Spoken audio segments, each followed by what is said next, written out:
Anil, you are a thought leader, and you also represent company which is ahead of the curve. So in your opinion, I mean, I know that you don't like this word phygital, but let me just ask you a little ahead of this. How do you see this hybrid of both the worlds happening? I mean, if we are into omni-channel marketing, how do brand, market, and customer factors actually impact this ratio of physical and digital? What is your opinion? I am definitely technologically challenged. But thanks, Riyari, for organizing this, and good evening to all the panel members, and thank you very much for all the participants, some of whom I recognize. So hi to them. Mr. Jain spoke about there's a dramatic shift in access to HCP over the last three to 4 months.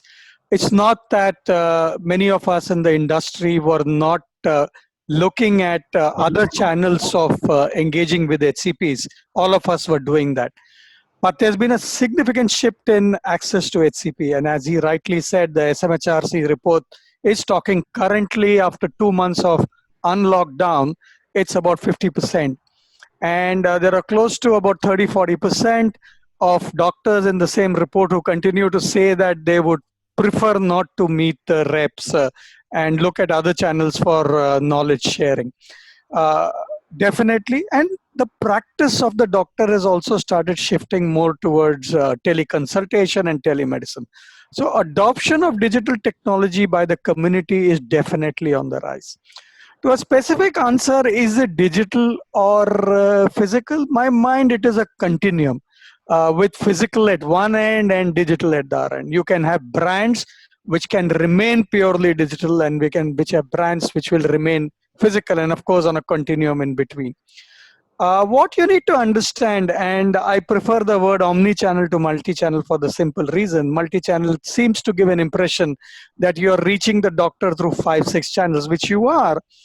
But please remember, the content and the message, or the core message that you deliver over multiple channels as marketers, you would realize, cannot be different across channels.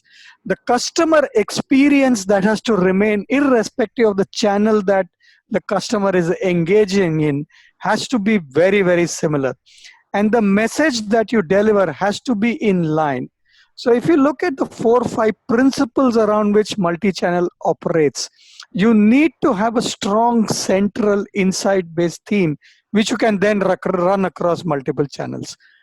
You need to select the channel based on your target audience. There are audiences who will react to channels very differently. And the last piece is your content has to be designed for the channel. Of course, keep in mind there has to be consistency so that you integrate the brand across channels. And that's why I prefer the word omni-channel, because to my mind, channels are actually just mediums of communication. If you look at an example in FMCG space, they would use various forms of media to engage with their customers. They would segment their customers and then engage with them differently. The media can be television, it can be newspaper or print media, it can be social media, and multiple types of social media.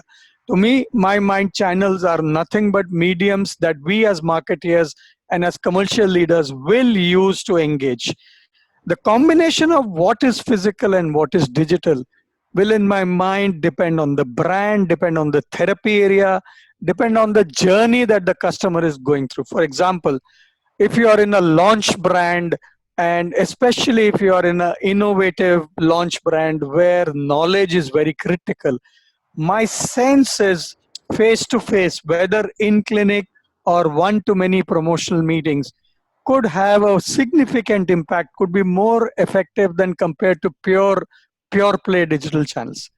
On the other extreme, if you are in heritage brands, brands which have been around, which have become a pen habit of the customer, you could shift more towards digital. I know I have experienced brands which have completely operated at the other extent of engaging with physicians in a completely non-face-to-face way. Many of these are textbook brands which the HCPs have learned during the course of their education, And these brands have actually moved completely to physical, to a digital channel, wherein they just do a reminder, because a brand that is like 60, 70 years old, sometimes there's only so much clinical education or new evidence that you can present around that brand. So in a nutshell, it has to be omni-channel with the same experience across channels, whether it be a face-to-face or whether it be a pure digital play.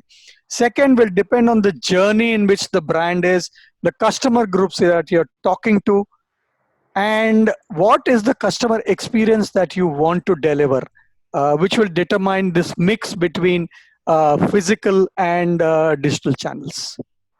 Yeah, thank you so much, Mr. Iyer. I think there were a lot of insights in what you said. In fact, reminder brands moving all together to digital, and maybe you deliver certain amount of GRPs like we do in FMCG market, which is combination of reach and frequency. And because it's a pen habit, it starts getting translated into prescriptions. So I think that's a very, very valid point, that you can use it as a spectrum depending on the brand, a customer, and the market situation.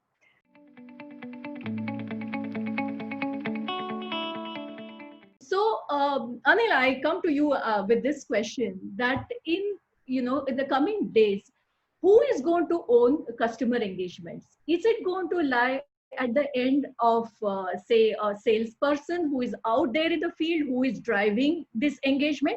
Or is it going to be at the head office level, where it's the brand and marketing teams who are actually being responsible for this engagement? So, in short, who owns the customer engagement? Gauri, you're asking me to stick my neck out. This is a tough one. There are marketing and sales folks out there. One of them is going to crucify me. But let me continue with what Mr. Jain was talking about, and I think Manish also referred to it. It's first of all a journey, and in any journey, yes, you will have to have capability and competency. Reskilling has to be there. But remember, there are a couple of other things that will also start changing, which is what processes you adopt today. What are you measuring today as success may not be the same tomorrow. Today we measure, as Mr. Jain said, I still remember when I joined pharma, V1 to V3 was the, what do you call it? That is the holy grail. I don't think it's any longer those kind of things. Is frequency important? Is how do you actually approach customers? It's also about the current hierarchical structures that exist. I'm not even sure they may need to become much more flatter, and the competencies of our sales force also will start changing. But central to this theme, which Mukesh spoke about and Mr. Jain touched upon, is what I call as content agility, an ability to present the same content, keeping the consistency of messaging across various channels. And a lot of us has been brand managers to say एक visual aid बना दिया तो 6 महीने के लिए शांति है. If your boss has agreed to it, then for 4 to 6 months you are in a peaceful space. No longer that will work. You will need to introduce content very rapidly, and there will come questions of building content factories. Indigene is one of them. What he spoke about in the earlier avatar, they're actually content factories. So that's going to be very critical. So in my mind, it's not about ownership of who will own it. It will be sales or marketing. Roles of everybody will keep changing and keep evolving as we move through this journey. If you look at it from a conceptualization standpoint, the ownership of the customer journey will always remain with the folks at the back end, which is your marketing guys. But actually dealing with customers will still remain in sales. And I will draw a parallel here to what is happening in the insurance industry. If you see, there is multiple channels that targeted segments of customers, but there are high value customers who are actually owned by a set of, what do I call them, not insurance, sorry, I'm talking about the banking industry, who own these HNIs. But for a large group of people, there are different channels that work with various segments of customers. Something very similar will start happening in my sense in the pharmaceutical industry. You will have the super specialty guys, the oncologists, the neurologists, the psychiatrists, who, if I may classify, will be HX kind of HNI. So you will always have personalized face-to-face relationship with multiple channels being directed towards them. On the other end, you will have mass markets which dealing with brands which are in acute care or primary care, where you deal with 400,000, 500,000 customers. You will have to segment them very carefully and make sure that your message delivery is right. So at the super specialty end, it will be the sales guy who's like a key account manager who will actually control the relationship and see how content is actually delivered. As you move towards mass markets, it will be the marketing folks where the salesperson will be one of the channels who will deliver content to the customer.